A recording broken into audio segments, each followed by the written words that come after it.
Hi guys, it's been a while, but we're back on continuation of part 8 on What If Ash Was Never Late. So I hope you guys weren't waiting too long, so let's get into it. After the events of the previous episode, and Ash and his friends, aka his rivals, has gone to the Pokemon Center and figure out what they're going to do next in the journeys, and Ash has made it back to the Professor Oak's lab, and Professor Oak gives him the tickets for him so that he could set out to a new region, but more like islands, going to the Orange Islands. And not only that, he also got some new clothes thanks to his mom, and making sure that his boy doesn't go on in this new journey with those old tattered clothes. With the embarrassing hug out of the way, Ash would have made his way to the plenary, but however he quickly stopped the Pokemon Center and sent out few Pokemon that he thinks that he doesn't need on the journey. And not only that, he wants to bring along Pokemon that he didn't really get a chance to bond or spend time more often. So Ash is going to get back his Clefairy and Mug for the meantime, and keeping only Venusaure and Aerodactyl on his party just for the meantime. As Ash is about to board on the boat, but Ash quickly noticed someone in the deeper crowd, and he noticed Giselle looking a bit gloomy than usual. It's like she doesn't know what to do herself. So Ash approaches her and tries to say hello, and Giselle simply says hello, but she seems to be cold and distant. And Ash asks why so gloomy, and Giselle simply said, "I have no idea what to do next. I've been traveling Kanto, getting up 8 badges, and simply just to prove that I'm better than you, Ash.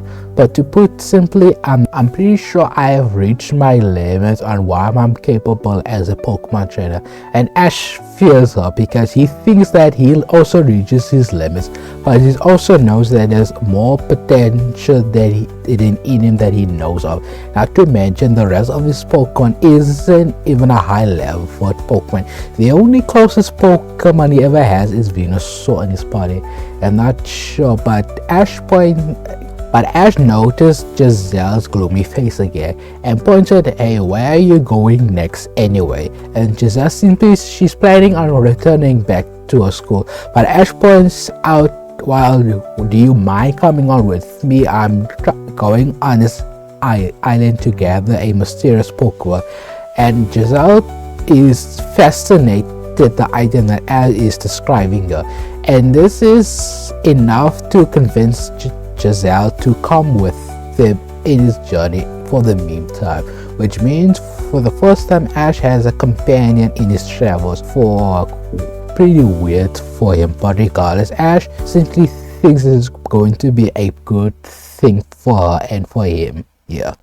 After a good hours or so, Ash and Giselle has managed to reach their destination, to the first island here, and Ash and Giselle wanted to go to the Pokemon lab immediately to get to the mysterious ball, but first Ash and Giselle quickly gone to a little deep, so there's no need to rush here, and they explore the islands and different Pokemon they think they might never seen before, and some of them are pretty weird, but some of them are surprising. Some of them I have never seen before, but unfortunately they just simply came to see out here. But also they see in a far distance with a huge smoke far in the distance, and Giselle and Ash think the situation, but Ash immediately runs off, and Giselle has to quickly catch up to Ash, and surprisingly how fast Ash dashes towards the smoke. And Giselle's, "This kid is going to get me into trouble." As we pan out to see a bunch of people robbing some things in a store, and some of these people are wearing the big red up in their t-shirt, as clearly they are from Team Rocket, but one looks very older and seems to be wearing a different uniform, clearly showing he's the more higher level Team Rocket member, clearly an admin, and the admin quickly yells out for the grunts to quickly grab all the goodies they managed to get. But before they could run off, they've been stopped by a powerful sludge bomb under their feet and shown as Ash and venusaure stopping these hooligans from getting away here. Ash simply replied, "What do you think you're doing? You can't get away from stealing things that doesn't belong to you." But the Team Rocket simply smokes to himself, "Kid, you have no idea who you're dealing with." As some of the Team Rocket members simply sends out their Pokemon to battle, but unfortunately they are quickly wiped up by Ash's venusaure using a powerful sludge bomb and a powerful Giga Drain here, knocking all of them out except for one Team Rocket admin, as he seems to be the most experienced, and simply grins and sends out a Weezing to battle. And this is a much more hardcore battle than the other grunts, because Ash actually needs to think of a strategy to counter the Weezing's ability to use Smokescreen and to able to dodge away and landing a surprisingly powerful sludge wave on venusaure. But luckily this isn't a bad. Luckily Ash isn't alone here, as Giselle simply sends out Marowak for a powerful flare blitz, and this very powerful flare managed to hit a powerful hit on Weezing, staggering Weezing and trying to get its distance away from Ash and venusaure. And it's revealed that Giselle has finally arrived here.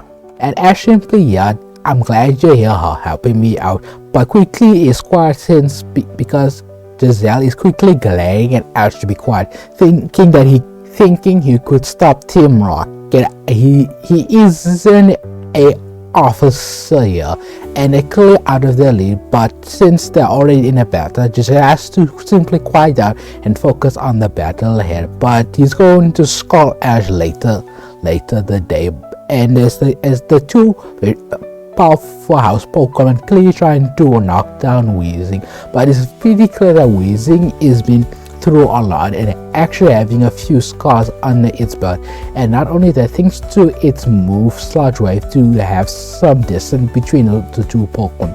But unfortunately it's a 2-on-1, and the admin is simply saying this is going to be harder than he thought to be.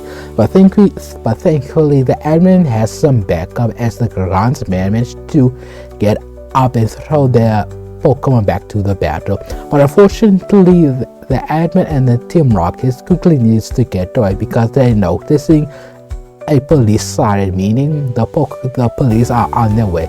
And the admin quickly thought of a situation with a powerful explosion, but this move managed to get for the moment to get away from the area, leaving Giselle and Ash to be frustrated as venusaure. And once the officers arrived the scene, they quickly questioned Ash and Giselle the situation, and they just getting a scolding, especially Ash since he's the one who rushed down taking on Team Rocket.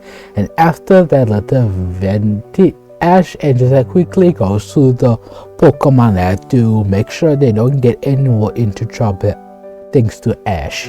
Once they manage to get to the Pokemon lab, it is played pretty similar as Ash and Giselle meets Professor Ivy and simply gives Ash the GS ball, and this Pokemon really intrigues Giselle.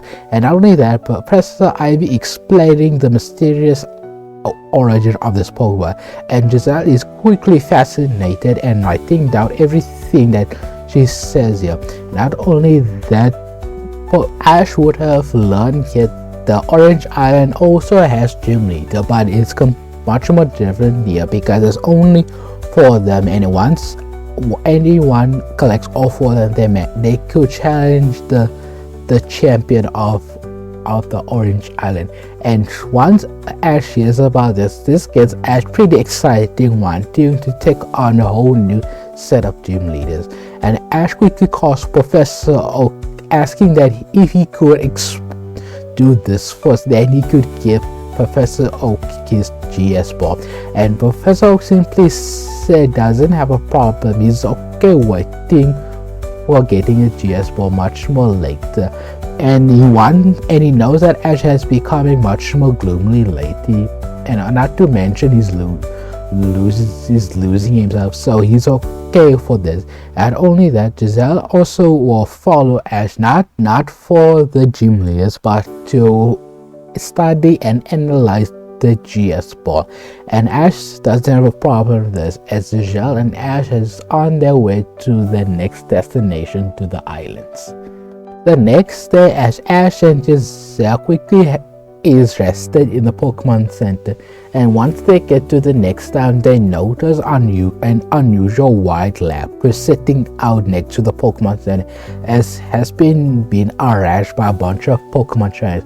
And this made Ash pretty angry at this, trying to stop them, but the tree simply laughs at this, and Ash replies that fine, then we can settle this with a battle, as the other tree trainers simply accept this, and if they throw out their Pokemon ready for a battle, and and Ash simply sends out for Clefairy for battle, and just thinking that she needs to join in, but everyone is stopped by a very weird kid, as the kid is asking too many questions of the trainers and the Pokemon, as he's also writing a few sketches of them, and he's pointing out the three trainers aren't taking care of their Pokemon, as one of them isn't grown properly and the one fighting Pokemon isn't doing some exercise.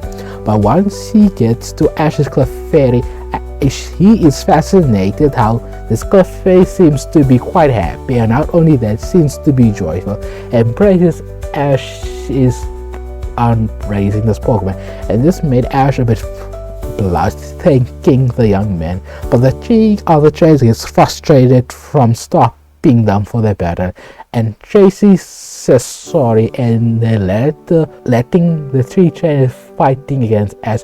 But to be honest, this is completely one-sided here. Even if it's a 3-on-1, Clefairy has a much more higher level than the other three, which she completely counters everyone with a powerful Moonblast and managed to knock all of them out, and the three trainers simply runs away from their embarrassment. And Ash simply thanks Clefairy and meets Tracy in the moment, and they greet each other, and Tracy points out this Lapras is being abandoned by its herd of other Lapras, and because of this information, Ash feels sorry for the Lapras, and this is where we get plays are pretty similar like in the anime. And over time, Ash noticed a few things with this Lapras. This Lapras is much more older, meaning this Pokemon has been battled a lot more vicious Pokemon in the ocean, meaning this is one of a harder Pokemon to approach, and not only that, to gain its trust over time. But luckily, thanks to Ash with his Pokemon Clefairy, this managed to smooth out a bit, and thanks to this allows Ash to capture Lapras officially. And not only that, Tracy finds out Ash is walking with Professor Oak, and noting Professor Oak is one of his biggest heroes, and Tracy demands to come with Ash on his journey, thinking that once Ash completes his gym battles, and not to mention he needs to return back to Professor Oak. And Ash doesn't seem to have much of a problem for this, except for Giselle, who protests this, not thinking that Ash could let some stranger join the journey. But Ash points out seems to be a problem with this, and Giselle simply quiets down her anger, quietly accepting this favor, allowing Tracy to join our duos for the moment. Ash and his friend has quickly arrived to the site of the Pokemon leader, and it's known that this gym leader is known to live next to the ocean. So Ash and his friend scouted out and finally found the gym leader known as Tracy here, and Ash immediately challenged her for her badge, but Cassie points out that the badge is very different from the other usual battle. It's not a Pokemon battle, it's a Pokemon race here. But so meaning that Ash needs a Pokemon that's big enough for him to ride on for a swim race. And Ash doesn't have a problem with this because he knows he has one of his Pokemon Lapras to easily ride on her. And with this, the race begins. Even though Cassidy's Blastoise is a much more powerful swimmer between Lapras and Blastoise, but Lapras has the one advantage over Blastoise. It knows the ocean much more than Blastoise, and because this allows the race to be similar like in the anime, allowing Ash to win the race, allowing him to earn the Coal Eye badge. As Ash and the gang continue on their journey, and Ash and Giselle and Tracy managed to came across an injured Scyther, as this wild Scyther attacks viciously and attacking anything that moves. But unfortunately for Scyther, Ash and the gang don't want to injure the Scyther any more painful, which leaves them no other choice but to capture him. But the only way to avoid harming him even further, as Ash attempted to throw a Pokeball, but Scyther easily broke out of the Pokeball, which leads Ash to send out one of his least strongest Pokemon, which is Clefairy, thinking he knows a good move that could knock out Scyther for a bit, as Ash commands for a Singia. With this move, this allows Scyther to quickly fall back to sleep, which would be much more easy to capture, as Ash simply throws his Pokemon and managed to capture Scyther. But immediately they went back to the Pokemon Center and put on a check to make sure it heals any injuries that he got from the wilds. Once Scyther finally wakes up and clearly notices that he's been captured by Ash, but Scyther does not accept this, thinking that the way how Ash captured him is ungraceful back to him, so which leads him forcibly out of the Pokemon Center and to return to the wild, making sure Scyther doesn't do any more injuries in the process. Ash and his friends return to the forest and finding outside.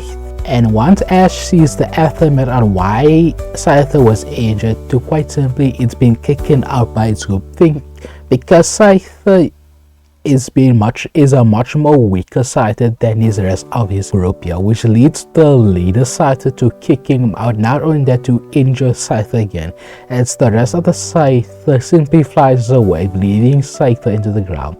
And once Ash and his friend manage to get Scyther back up, and noticing Scyther's pride as a battler has been done, and Ash finally gets it why Scyther won't listen to Ash, and Ash gives Scyther a ultimatum. If Scyther could defeat one of Ash's Pokemon, Scyther is free to go, but if Scyther is unable to defeat one of Ash's Pokemon, and this will prove that Ash did capture Scyther as a official capture battle, and Scyther accepts these terms and wanting a proper challenge and wanting Ash to earn the capture, as Scyther faces one of Ash's Pokemon, and Ash simply sends out Mark here, and thinking Scyther thinks this Pokemon is a pushover, so it quickly charges in using its big slice to cut through Mark, but quickly finds out there's a reason why Ash sends out Mark, because its physical body is unique, able to resist the slash attack, and with this easily allows Ash to knock out Scyther as Mark uses a powerful poison jump, knocking Scyther out, and this leads Ash officially capture Scyther, and Scyther accepts it as becomes Ash's Pokemon. But we plan now to Jessica here after her own little journey that she encountered a Slowbro, and it becomes quickly a nuisance to her that it simply is bugging her so much, and not only that, it keeps fouling her, and because of Slowbro's unusual personality, Giselle accidentally caught him, but unfortunately this leads Giselle to annoy a bit because she didn't want to capture this weird Pokemon. But unfortunately, she already captured, which means she has responsibility over the weird little Pokemon here. After a little short while of travel, Ash and the gang managed to arrive to their next destination, the location of Ash's next second badge in the Orange Island, and finds out the gym leader is known as Daniel, one of a very talkative gym leader here. And Ash simply challenges him for a battle or a challenge of sorts. And Danny catches on that Ash has already been in a challenge, meaning Danny is going to uphold the ante of the challenge. And it goes pretty similar in the anime, but Ash doesn't have the same Pokemon here, very differently. So Ash will use different Pokemon here. He's going to use Scyther, Clefable, Muk, and a Waitress Aerodactyl here. And Aerodactyl will take the role of Charizard because Aerodactyl isn't happy to do the stupid challenges because it simply wants to battle a Pokemon, and because thinking this is a waste of time of its prowess, it quickly just dozes off sleeping in the ground. But Ash urges to help him because Daniel and his Pokemon is already raced down in the hills, which leads Aerodactyl to help just slightly, and using its Stone Edge ability to knock out the rough ice of the sled, allowing them to ride easily here, allowing Ash and the rest of his Pokemon to win the race just like in the anime, leading Ash to win the Sea Rubies badge. And that's where we're going to leave the episode for now. So what do you guys think of Ash's new companions? I know it's not Misty or Brock, but it's nice for Ash for this version to have some confidence on his journey. Do you like it or do you dislike it? Do you have a opinion on why you like this so far? So the only way to find out and continue on the next part is to leave a like, and most importantly subscribe so you can be notified on the next upload. Until next time, keep it humble, keep it peace.